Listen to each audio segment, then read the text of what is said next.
कौन ब्रह्मा का पिता है, कौन विष्णु की माँ, शंकर का दादा कौन है, हमको दे बता। यह जानने के लिए अवश्य सुनिए जगत गुरु तत्वदर्शी संत रामपाल जी महाराज के अनमोल वचन, सभी पवित्र धर्मों के शास्त्रों के आधार पर सत्साई। तो जो राजा जिसे संतुष्ट नहीं होता था उनको कैद में डाल देता था। एक अष्टावक्र नाम का विद्वान पुरुष था, बालक था, और उसको किसी ने बच्चों ने खेल, अष्टावक्र का था वो 8 जगह से मुड़ा हुआ था, बांगा टेढ़ा की तरह, आंगड़ी टेढ़ी की तरह, को बानू हरी की तरह, गर्दन ऐसे है, कतनू है, गोडे मुड़ रहे हैं, वो ऐसा 8 जगह तो उसमें बैंड था, वक्र माने मोड़। बच्चों ने उसको ताना मार दिया कि तू ऐसा है तो अपने बाप ने छुटवा ले, और राजा की कैद में पड़ा है। उसी दिन से उसने अपनी माँ से पूछा कि माँ मेरा पिता कहाँ है। माँ ने इसलिए नहीं बताया था कि कहीं ये बालक जिद्दी है और ये न चला जा, तेरे पिताजी को सजा हुई है। बच्चों से पता लगा कि तेरा पिताजी ज्ञान में हार गया, इसलिए उसको कैद कर रखी है। तो अष्टावक्र जी वहां पहुंचे राजा के पास। उस दिन और भी विद्वान लोग बुला रखे थे। जो ही अष्टावक्र जी अंदर गए तो सभी जो विद्वान पुरुष राजा की सभा में बैठे थे, ब्राह्मण लोग, वो अष्टावक्र को देख करके हंसने लगे, खिल्ली उड़ाई, और जिससे राजा प्रश्न उत्तर करता था उसको ऊंचे आसन पर बैठाता था ताकि सब सुने और देखें। तो अष्टावक्र को जो सिंहासन पर बैठाया तो सब हंसने लगे, वो दर्शक विद्वान पुरुष ब्राह्मण लोग। अष्टावक्र ने कहा कि राजन, तो आप इन चमारों की सभा में इन चमारों की सभा में इनसे तो आप क्या प्रश्न उत्तर प्राप्त करोगे, इनसे क्या ज्ञान प्राप्त करोगे? तो सारे चमार बैठे हैं, इनको तो चाम का ज्ञान है, भगवान का ज्ञान नहीं है। ये मेरे इस बांगे टेढ़े शरीर में देखकर दांतरे निकाल रहे हैं, ये परिचित नहीं है प्रभु की परिभाषा। तो परमात्मा ने याद दिलाते हैं कि राम रटत कोड़ी भलो, चो चो पड़े जो चाम, ये सुंदर शरीर किस काम का, जिसमक नाही नामे। कबीर जिव्या तो वाहे भली, जोरट हरि नामे, नहीं तो काट फेंक दियो भाई मुख में भलो ना चाम।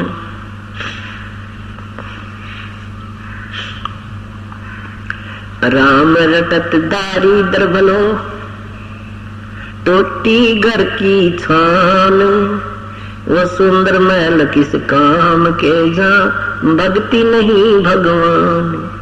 कहते हैं परमात्मा की भक्ति चाहे गरीब तो गरीब आदमी करता हो, टोटे वाला भी करता हो, बिल्कुल दारिद्र है करता हो, वो भी प्रभु को बहुत प्यारा होता है।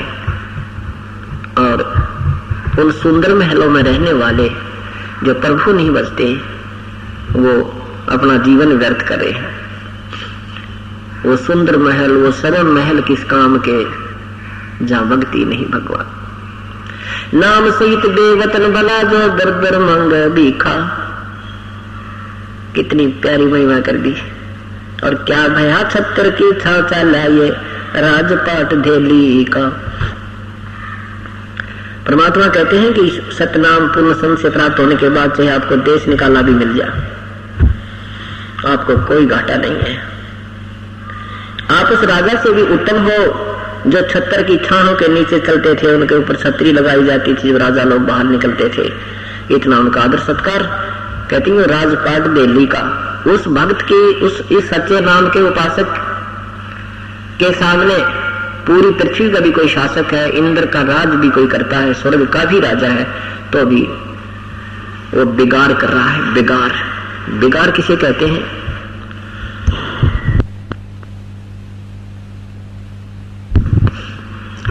बिगाड़ किसे कहते हैं? जैसे पहले समय में ये पुलिस वाले इन 3 व्हीलर वालों ने पकड़ ले जाया करते थे और किसी सरकारी काम के लिए इधर उधर हटाए जाते, सारा दिन घुमाते थे।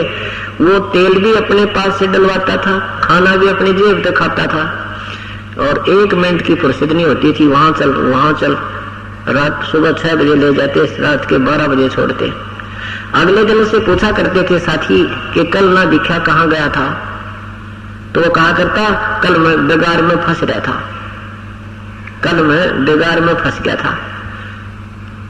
रात में 11-12 बजे आया, भाई 200 रुपये दफ्तर लाया, रोटी अपने पल्ले से खाई और पैसा एक बचा नहीं। कमाई एक नए पैसे की नहीं और घूमता दिखा, वो 3 व्हीलर चलता दिखा, सारा दिन घूम रहा था, यानी उसकी 1 मिनट की फुर्सत नहीं, टाइम नहीं था रुकने का और पैसा आउटपुट कुछ नहीं, लाभ कोई नहीं। इसको बेगार कहा करते हैं। इसी का प्रमाण परमात्मा गरीबदास साहब जी कहते हैं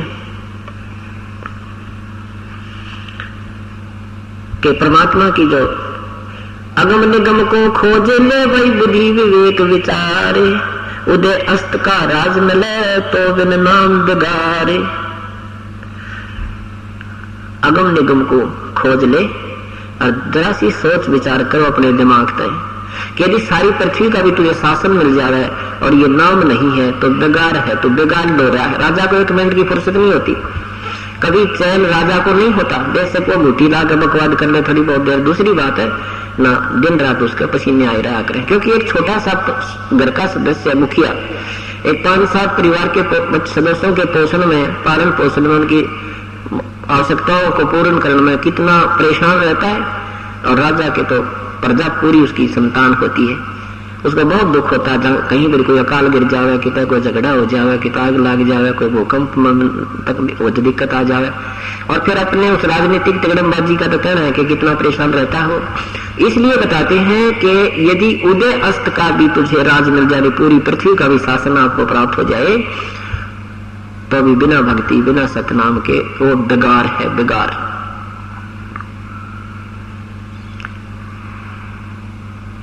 इसलिए परमात्मा कहते हैं राम रटत दारी दरबला, टूटी घर की छान।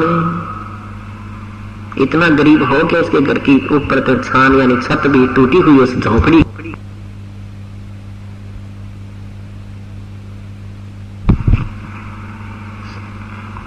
और वो सत भक्ति कर रहा है, तो परमात्मा कहते हैं वो सुंदर महल किस काम के, वो सोने के महल किस काम के, जहां भक्ति नहीं भगवान, जहां भगवान की भक्ति नहीं है। इसलिए कहते हैं नर सुन रे मोड गंवारा, भाई राम भजन तत् सारा। नर सुन रे मोड गंवारा, ये तो राम भजन तत् सारा। कहते रहे नादान प्राणी काल के जाल में फंस के तो अब प्राप्त करके थोड़ी सी कोई कार कोठी, थोड़ी छोटी मोटी कोई पद पोस्ट भूल गया भगवान को। यहाँ अगर कोई चीज इस सृष्टि में सार है यानी वास्तविक है तो परमात्मा की भक्ति ही है, बाकी सब अवास्तविक है, नाशवान है, असथाई है। नर सुन रे मूड गंवारा, राम भजन तत् सारा। राम भजन बिन बैल बनेगा, ये सुकर स्वान शरीरम। कौआ खरकी दे धरोगे, मैं नया तक सीरम। कीट पतंग भवंग होते हैं, गिद्दड़ जम्बक जूनी। बिना भजन जड़ वृक्ष कीजिए, पद बिन काया सोनी।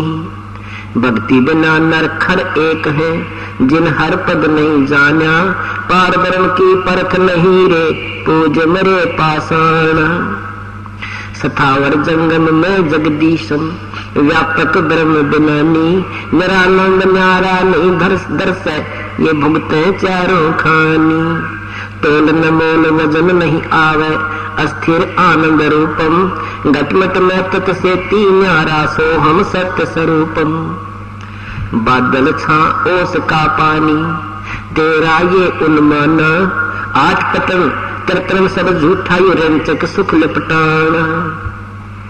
निराकार निर्भय निर्वाणी सुरत नृत नृतावे आत्म राम अतीत पुरुष को आत्म राम कबीर पुरुष को गरीब दास न्यो पावे। कितनी प्यारी बात महिमा गाई है परमात्मा के भक्ति ना करने से क्या क्या दुख होंगे इस प्राणी को ही याद दिलाया है। नर सुन रे मूड गवारा भाई राम भजन तत्सारा। राम भजन बिन बैल बनेगा। हे भगवान पुण्यात्माओं जब तक हमारे अंदर भक्ति प्रवेश नहीं होती अंतःकरण हमारा साफ नहीं होता तब तक ये बातें हमें अच्छी नहीं लगती कि हम कैसे बैल बनेंगे, हम कैसे गधे बनेंगे, कैसे गधी बनेंगे, ठाठ हो रहे हैं, बड़ी मौज माचरी है, फैक्ट्री है, कोठी है, कार है, कैसे गधे बनेंगे। ये तो हमारी अपनी सोच है ना, ये तो एक बालक की सोच है। परमात्मा जो कह रहे हैं उस पर हमें विचार करना पड़ेगा।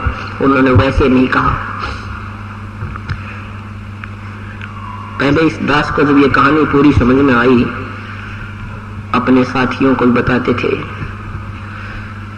दोस्तों को भी समझाते थे, लेकिन परमात्मा की तरफ सिगर सी आकत नहीं लगता, अग्रसर नहीं होता प्राणी।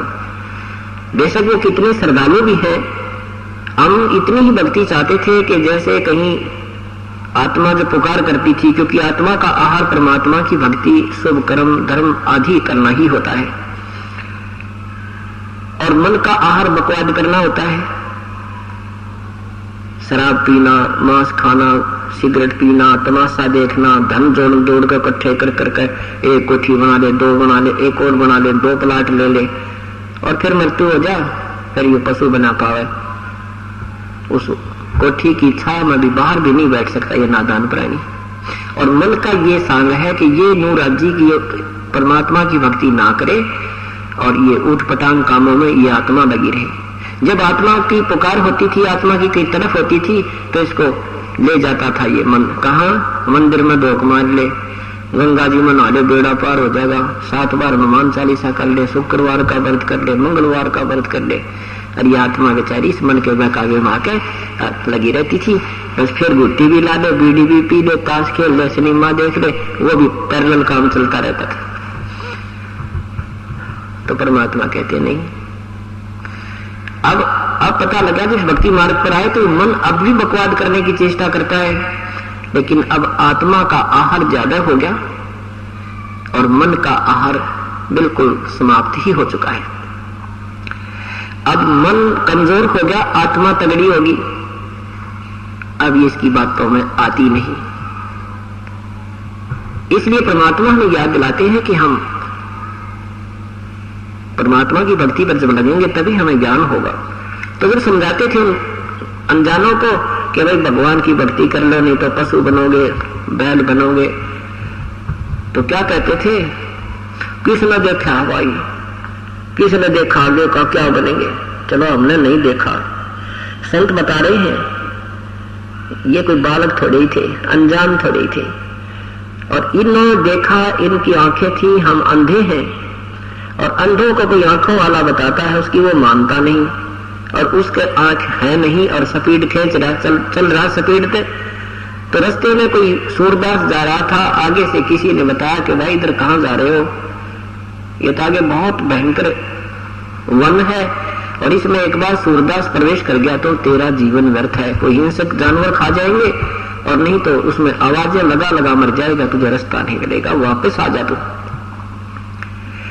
अब इस सूरदास को यानी इस अंधे को ये सोचना चाहिए था कि आंखों वाला तेरा हितैषी है, ये इसलिए कोई दुश्मनी नहीं तुझे जो मार्गदर्शन कर रहा है कि ये रास्ता जिस तू जा रहा है ये ठीक नहीं है, बड़ा भयंकर है। तो उस अंधे को चाहिए कि वो उसकी कहते ही पूछे भी कौन सा रास्ता ठीक है, मुझे उस रास्ते बता दो, वो रास्ता मुझे बता दो, मैं उधर चला जाऊंगा। इतना ही काम चाहिए था बस। और वो अंधा कहे कि किसने देखा है, देखी जागी जो होगी, आगे का किसने मेरा, जान दे मुझे मत रोक। ये कोई बात समझदारी की इस नादान की? आगे क्या देखेगा वो, जो है जानवर खा जाएंगे तुझे। ऐसे ही वो लोग कहा करते थे कि आगे का किसने देखा, लोगों देख ही जाएगी। वो कारण ये था कि श्याम की गुटी छूटे ना, कोई सिगरेट पीता है, बीड़ी पीता, तंबाकू प्रयोग करता है, वो छूटती ना। श्याम में सिनेमा वगैरह देखे, इधर उधर बकवादा मजाते हैं, वो छोड़नी पड़ेगी क्योंकि परमात्मा की भक्ति करनी है। तो इन बुराइयों से दूर होना ही पड़ेगा। अब किसान खेत में बीज बीजता है तो जमीन को साफ पहले करेगा ही करेगा, और वो नौका में बीज नहीं बीजा जाता ना उसकी कुछ उपलब्धि होती। तो ये अंदर जो हमने अपने अंतःकरण में ये धूम्रपान, शराब पान, मदिरा पान, मांस आहार, ताश खेलना, सांग सिनेमा, बकवाद गढ़ना, सारा दिन दातरे काटना, इधर की उधर चुटकुले सुनाना और सुनाना, ये जो कबाड़ भर रखा है ये साफ करना पड़ेगा। और इसमें भी परमात्मा आपको बहुत सहयोग देगा, क्योंकि जीव के बस का नहीं है कि वो एक बीड़ी भी छोड़ दे। शिक्षा देने वालों की कमी नहीं, विद्यार्थियों को अध्यापक भी कहते हैं बीड़ी नहीं पीनी चाहिए, शराब भी नहीं पीनी चाहिए, मांस नहीं खाना चाहिए। ऐसे ऐसे माता पिता भी बच्चों को शिक्षा देते हैं, पर असर किसी का नहीं होता। क्यों नहीं उनका अमल असर क्यों नहीं होता? क्योंकि उनकी शब्द में शक्ति नहीं होती। और वो बातें संत कहेगा और तुरंत छूट जाएंगी, क्योंकि उसकी शब्द में शक्ति है, परमात्मा का भेजा हुआ होता है। उसमें थोड़ी सी आस्था आपने भी करनी पड़ेगी हृदय से। जब आपको समझ में आ जाएगा कि इस मार्ग, ये मार्ग है, इसके बिना ये जीवन बहुत बर्बाद हो जाएगा और आपसे विकार नहीं छूट रहे हैं, जिस दिन आप हृदय से पुकार करोगे, हे भगवान आप ही निकाल सकते हो मुझे इस नरक से।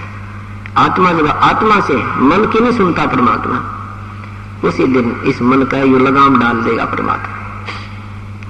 और फिर आपको उसी सिगरेट या बीड़ी के धुएं से चक्कर आया करेंगे, आपको नहीं सवागा। जो पहले एक एक डिब्बी पी जाया करते सिगरेटों की, बीड़ियों की, फिर आपको कोई और भी पी रहा होगा बस में या कोई घर में, तो आपको नहीं सुहाएगा, क्योंकि आपका अंतःकरण साफ हो गया।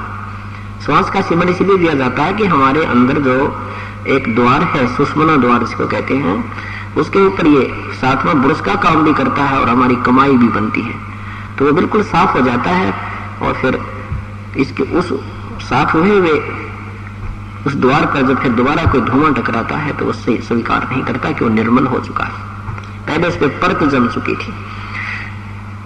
इस प्रकार परमात्मा आपको पहले बुराइयों से भी छुटवाएगा, फिर भक्ति भी कराएगा। तो वो क्या कहते थे कि भाई किसने देखा, देखी जाएगी। बता फिर देखी के जाएगी, गधा बने पाचा, हम क्या देखेंगे? फिर तो कुमार देखेगा, 2.5 मन का बोरा कमर पर लठ मारेगा, सुबह लेकर शाम तक, सुबह से शाम तक आहार की भी, उसको आहार का भी समय नहीं मिलेगा। देखना था भरपुराई छोड़ लाग भगवान के चरणों में, बेड़ा पार करा अपना भी अपने बच्चों का। देखना तो ये होता है, फिर क्या देखेंगे? यहाँ यही बताना चाहते हैं, राम भजन बिन बैल बनेगा, सोकर स्वान शरीरम, कौवा खुरती दे दरोगे मिटे नया तकसीरम। ये तकसीरम, ये दुख, ये झंझट तुम्हारे जान का फिर कभी नहीं मिटेगा। ये तो मानुष जीवन में ही इसका समाधान हो सकता है। कीट पतंग भंग होत है, गिद्दड़ जम्बक जोनी, बिना भजन जड़ वृक्ष कीजिए, पद बिन काया सुनी। बिन भक्ति नर खर एक है, जिन हर पद नहीं जाना, पार ब्रह्म की परख नहीं, इव पूज मरे पासाना।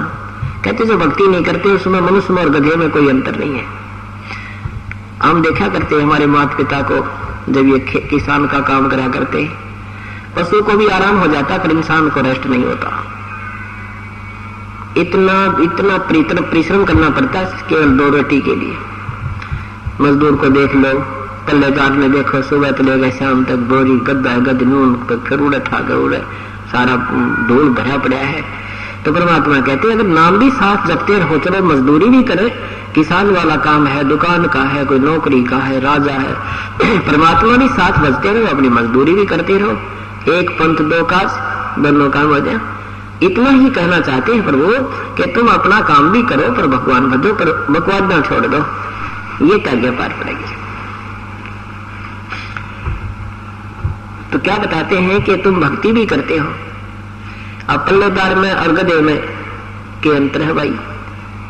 और हम ना जाने कितनी बार पल्लेदार बने होंगे, कितनी बार पशु बने, कितनी बार पक्षी बने, राजा बने, परंतु जन्म मृत्यु का ये रोग नहीं कटा। कर्म भोगने का जैसे भी किए हैं वैसा ही आपको मिलता रहता है। ये विधान है इस काल के लोक का, एक ब्रह्मांड का, 21 ब्रह्मांड का, और 7 ब्रह्मांड तक यही विधान है। लेकिन सतलोक के अंदर ये विधान नहीं है, और वो परमात्मा यहाँ आकर के हमारे पापों को भी अपनी विटो पावर से, अपनी शक्ति से नष्ट कर सकता है। और जब तक हमारे पाप नष्ट नहीं होंगे तो भोगने से पूरे कभी नहीं हो सकते। एक जीवन में हम पाप पुण्य करते हैं, एक और पाप हो जाते हैं करोड़ एक दिन में, और दोनों भोगने पड़ेंगे। ये तो परमात्मा पूर्ण ब्रह्म की शरण में आने के बाद फिर इन पाप कर्मों के ढेर में आग लगा देगा। कबीर परमात्मा क्या कहते हैं, जब ही नाम हृदय धरो, जब ही नाम हृदय धरो, भयो पाप को नासे, मानो चिंगी अग्नि की पड़े पुराण घासे। जैसे बहुत बड़ा ढेर पड़ा हो घास का, कई एकड़ में का, और वो कहीं रखन का ठिकाना ना, उसने कहाँ रखे, वो जगह भी खराब कर दी उसने। कहते इतने अगर आपके पाप हैं, ये सुख के आपके वहां रखे हैं संचित कर्म प्रभु के दरबार में, आपके अकाउंट में, वो आपको भोगने पड़ेंगे। कब तक? जब तक आप पूर्ण परमात्मा की शरण में नहीं आ जाओगे, पूर्ण संत के माध्यम से। जब पूर्ण संत के माध्यम से परमेश्वर कबीर साहब की शरण में आ जाएंगे, फिर आपका जब हृदय से पुकार होगी, हृदय में कहते जब ही नाम हृदय धरो। हृदय धरण का मतलब है सच्चे दिल से स्वीकार परमात्मा ने कर लोगे कि आपके बिना परमात्मा मेरा कोई नहीं है। जिस दिन आपकी ये स्थिति आ जाएगी, बंदी छोड़ दयाल जी तुम तक हमारी दौड़ी, जैसे कागज जहाज का अब सोजत और न ठोरी। जैसे समुद्री जहाज चलते थे, उन पर कौवा बैठकर चले जाते थे, और कौवे में परमात्मा ने कुदरती एक न्यारी शक्ति दी है, उसमें गुण दिया है कि कौवे को रात्रि में भी अपने अंतःकरण में वो एक मैप बनाता रहता है कि हम कहाँ से चले हैं, पूर्व से चले हैं, पश्चिम से चले हैं, या पूर्व पश्चिम से चले हैं, या पूर्व से चले हैं, या दक्षिण से चले हैं, या बीच से चले। यानी उसके अंदर एक ऐसा गुण है कि जब सूर्योदय होगा तो उसको याद रहता है कि हम इधर से आए। तो पहले पुराने समय में जब जहाज चला करते समुद्री, दिशा सूचक उनके विश्वसनीय नहीं होते थे। क्यों नहीं होते थे? क्योंकि बीच में कई चुंबकीय चट्टानें आ जाती थी, जिस कारण से वो उनका इंस्ट्रूमेंट वो दिशा सूचक गड़बड़ी कर देता था। उसको भी उन्होंने चेक करना होता था, उसका निरीक्षण करते थे कि ये सचमुच हम ठीक दिशा में जा रहे हैं कि नहीं। उसके लिए भी उस कौवे का प्रयोग करते थे जहाज के चालक। सुबह क्या करते थे, कौवे गदला मार देते, पत्थर मारते, उसको उड़ा देते, विवश कर देते जहाज से उड़ने के लिए। अब कौवा उस दिशा को चलता था जिस दिशा से वो चले थे, यानी पूर्व से चले थे तो कौवा पूर्व को ही सीधा पूर्व की तरफ उसकी उड़ान शुरू होगी, स्टार्ट तरह से होगा। तो अपने जो जहाज के चालक होते थे अपने दिशा सूचक को भी चेक कर लेते थे, अपनी दिशा को भी देख लेते थे कि हम ठीक चल रहे हैं या गलत होती तो उसको सेटिंग कर देते थे। कौवा जब थोड़ी बहुत दूर जाता था, 1-8 किलोमीटर उड़ जाता था, फिर उसको कहीं पर भी कोई ठिकाना बैठने को नजर नहीं आता था। विवश होकर के अंत में उसी समुद्री जहाज के ऊपर आकर ही वो विश्राम पाता था। उस जहाज के अतिरिक्त अगर कहीं भी वो बैठता तो सब पानी ही पानी था, उसमें डूबना ही था। उसने वो डूब मरने का स्थान था जहाज के अतिरिक्त। तो जब आपकी ये स्थिति मन की हो जाएगी कि पूर्ण परमात्मा कबीर परमेश्वर बिना ये यहाँ पर कोई हमारा साथी नहीं है, नहीं हमारा कोई रक्षक है, नहीं हमें कोई सुख देने वाला है, जब आपको तत्व ज्ञान पूर्ण हो जाएगा फिर आपकी स्थिति ये हो जाएगी, बंदी छोड़ दयाल जी तुम तक हमारी दौड़, और जैसे काग जहाज का अब सोजत और न ठोरे। कि अब परमात्मा मुझे आपके बिना मेरे मालिक कोई चीज कोई ठिकाना दिखाई नहीं देता। कहते ब्रह्मा जी की भक्ति करे वो नासवान, विष्णु जी की भक्ति करे वो आप दुखी, मृत्यु को वो प्राप्त होए, शिव जी की भक्ति करें वो आप नाशवान, और भगवानों की केवलान्वटी हो रही उनकी। देखो उनका इतिहास, आपस में लड़े, कभी भस्मागिरी पीछे पड़ रहा है भगवान को मारने के लिए, कभी कोई हो रहा है, कभी कुछ। श्री कृष्ण जी विष्णु रूप में, कृष्ण रूप में आए थे विष्णु जी, उनका जीवन देख लो, सारा जीवन ही कष्ट में रहा। तो यहाँ जब सारी सतिथि से परिचित होने के उपरांत फिर एक कबीर परमात्मा दिखेंगे जिसकी आड़ पकड़ के परमात्मा गरीबदास साहब कहते थिर पकड़ थिर होई है। थिर माने जो बिल्कुल स्थिर, कभी विनाश में नहीं आता, उसका ही सहारा लेने से हम स्थिर हो सकते हैं। यानी हम भी अपने आप को सुरक्षित मान सकते हैं, सुरक्षित की ही आड़ लेकर के, शरण ग्रहण करके।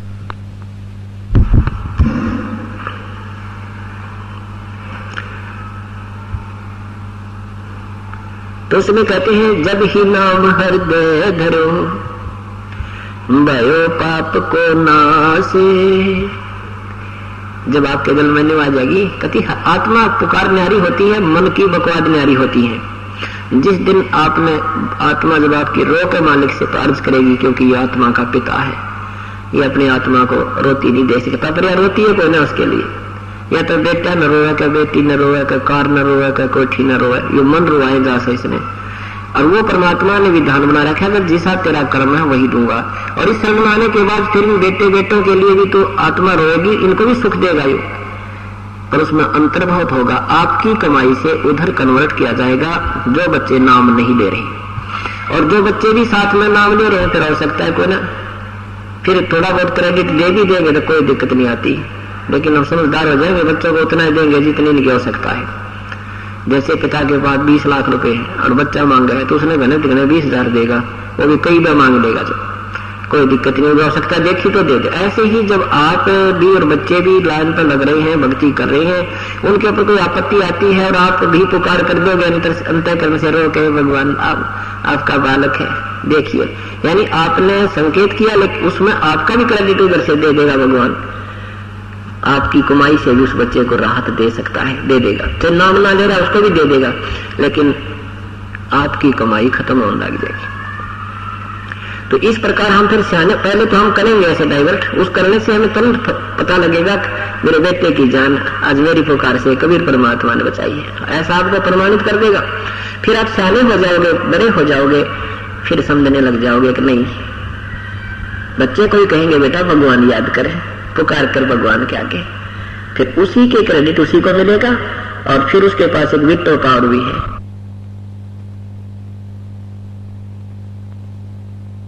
संत रामपाल जी महाराज से जुड़े रहने के लिए God is one, Kabir is God channel को सब्सक्राइब करें। सत साहिब, सत साहिब।